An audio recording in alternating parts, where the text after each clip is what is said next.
Hello friends, we are coming to analyze the first test match India versus England. দুদিনের খেলা already শেষ হয়ে গেছে এবং দুদিনের খেলার মধ্যেই আমরা অনবদ্য একটা ক্রিকেট ম্যাচ দেখতে পেয়েছি। আর কালকের যে ম্যাচটা হয়েছে, কালকে দুটো পর যে সেঞ্চুরি ঋষভ পান্ত অ্যান্ড শুভমান গিলের যে সেঞ্চুরিটা এসছে, শুভমান গিলের সেঞ্চুরিটা আগের দিন এসছে, ঋষভ পান্তের সেঞ্চুরিটা অনবদ্য একটা সেঞ্চুরি যেটা চলে এসছে আর কালকে, আর সেটার ব্যাপারে আমরা আলোচনা করবো আজকে। So let's start the video. After Rohit Sharma, after Virat Kohli, the new India, the new test. জিততে পারবে কি India against England? The new day, the new test.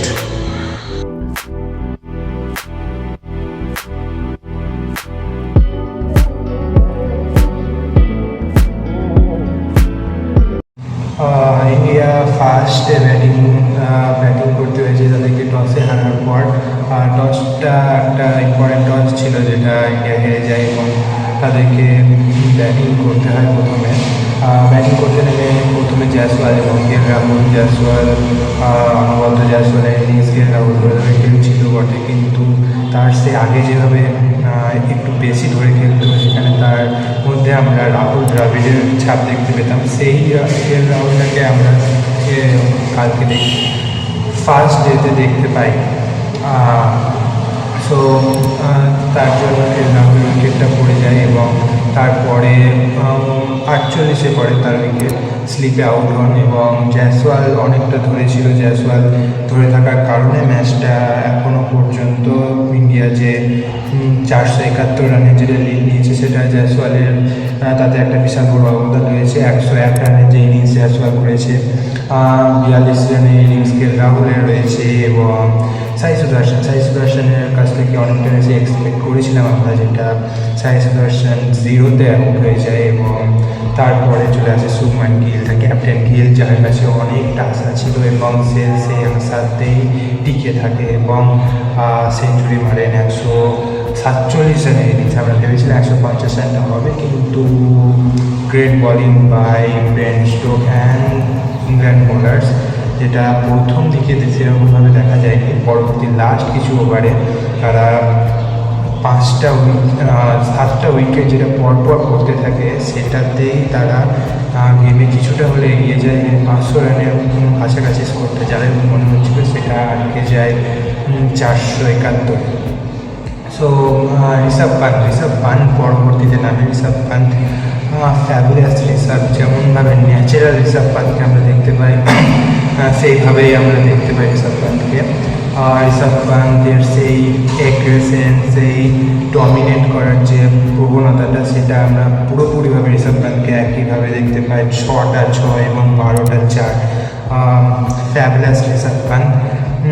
করুণ নায়ারের কাছ থেকে আশা করেছিলাম অনেকটা বেশি, বাট করুণ নায়ার, রবীন্দ্র জাদেজা পরপর উইকেটগুলো পড়তে থাকে। ক্রিস ওকস যে মেন বলার, সে কিন্তু ফ্লপ করেন এই ফার্স্ট ইনিংসে। But captain Ben Stoke of England, তিনি কিন্তু 4টে উইকেট নিয়ে যান।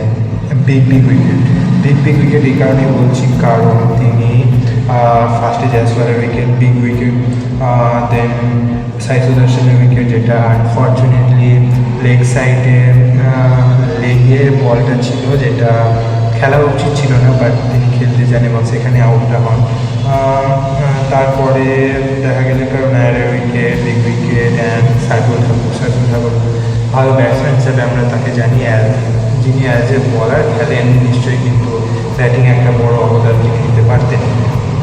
সো এটা হলো ইন্ডিয়ার ইনিংস। এবার চলে যাই আমরা ইংল্যান্ডের সেকেন্ড ইনিংসের দিকে।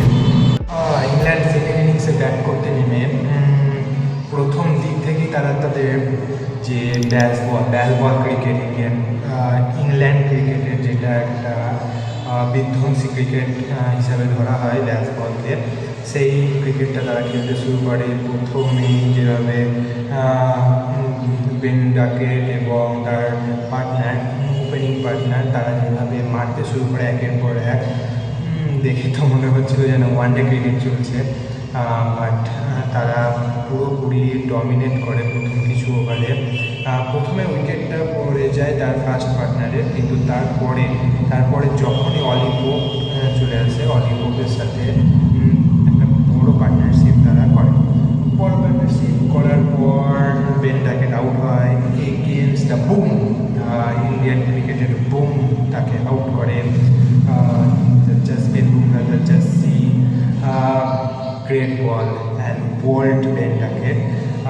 তারপরে অলি পোপের হাফ সেঞ্চুরি আসে, অ্যান্ড তার সাথে জো রুট, যিনি ইংল্যান্ড ক্রিকেটের একটা রুট বলা চলে, শিকড় বলা চলে, তিনি একটা ইম্পর্টেন্ট ইনিংস খেলছিলেন। বাট আবার সেই Jasprit Bumrah once more he takes the wicket of Joe Root, কারণ এর একটা ভালো ক্যাচ। আরও ভালো পারফরমেন্স হতে পারত ইন্ডিয়ার, কিন্তু বেশ কিছু ক্যাচ মিস এবং বেশ কিছু নো বলের জন্য সেরকমভাবে ডমিনেট করতে পারেনি। বাট 3টে উইকেট অবভিয়াসলি চলে এসছে সেকেন্ড দিনে, ইংল্যান্ডের ফার্স্ট ব্যাটিং দিনে চলে এসছে 3টে উইকেট। এর মধ্যে চলে এসছে অলি পোপের সেঞ্চুরিটা। অলি পোপ সেঞ্চুরিটা আসার ফলে বেশ কিছুটা আগিয়ে গেছে ম্যাচে এখনও পর্যন্ত ইংল্যান্ড। যদি সেভাবে দেখা যায়, হ্যারি ব্রুকের কিন্তু উইকেটটা চলে এসেছিল কালকে, ওটাই ছিল একটা টার্নিং পয়েন্ট ইন্ডিয়ার, কারণ ওখানে যেভাবে উইকেটটা পড়ে গিয়েছিল সেখানে গিয়ে নো বল হয়, ক্যাচ ধরা হয়ে যায়, সেলিব্রেশন স্টার্ট হয়ে যায়, but that is a no ball. আর সেখানেই কিছুটা হলেও নিরাশ হয় দিনের শেষ ওভারে যে উইকেটটা আসছিল সেখানে একটা নিরাশা আছে। বাট তারপরে লাস্ট বলটাতেও একটা ব্যাপক ধরনের যে বাউন্সার বল কানের পাশ দিয়ে বেরিয়ে যায় হ্যারি ব্রুকের, আর তার সাথে শেষ হয় দ্বিতীয় দিনের খেলা। সো দ্বিতীয় দিনের খেলা এর মধ্যে শেষ হয়ে গেছে এবং আমরা আজকে দেখতে পাবো তৃতীয় দিনের খেলা। তৃতীয় দিনের খেলা কেন ইম্পর্টেন্ট, কেন বলছি আমরা decisive day of this test, কারণ একটাই, কারণ আজকের দিনেই বোঝা যাবে যদি এখনও পর্যন্ত 362 রানে কিন্তু ইংল্যান্ড পিছিয়ে রয়েছে। এই মধ্যে যদি 100 রানের মধ্যে বাকি 7টা উইকেট ফেলে দেওয়া যায় তাহলে কিন্তু ম্যাচে এগিয়ে যাবে ইন্ডিয়া। যদি আজকে প্রথমেই জাদেজা যেভাবে বল করছে, 9 ওভারে এখন পর্যন্ত 25 রান দিয়েছে, জাদেজাকে বল করাতে হবে, জাসপ্রীত বুমরা যদি ফিট থাকে তাকে বল করাতে হবে। আর প্রথম 10 ওভারের মধ্যে যদি তাদের 10 ওভার বলছি না, 10 ওভার নয়, প্রথম 30 ওভারের মধ্যে যদি তাদের ব্যাটিংটাকে শেষ করে দেওয়া যায় 100 রানের মধ্যে, তাহলে কিন্তু ইন্ডিয়া অনেকটা এগিয়ে যাবে। তাহলে কিন্তু তাদের মধ্যে এখনও পর্যন্ত বেন স্টোক আসবে, তারপরে এখনও তাদের ব্যাটসম্যান আছে। সো মনে হচ্ছে এখনও পর্যন্ত ইংল্যান্ড এই ম্যাচে তাদের উপস্থিতিটা এখনও পর্যন্ত এই ম্যাচে আছে। যদি এই 7টা উইকেট 100 রানের মধ্যে পড়ে যায় তাহলে কিন্তু ইন্ডিয়া ম্যাচে এগিয়ে যাবে, 300 রান বা 400 রানের কাছাকাছি এগিয়ে নেবে, তাহলে এই ম্যাচটা পুরোটাই ফিনিশ। এখানে পুরোটাই আজকের দিনের উপর ডিপেন্ড করছে কত রানের মধ্যে ইংল্যান্ডকে অল আউট করতে পারে ইন্ডিয়া। সো দেখা যাক আজকে কীরকমভাবে কী হয়।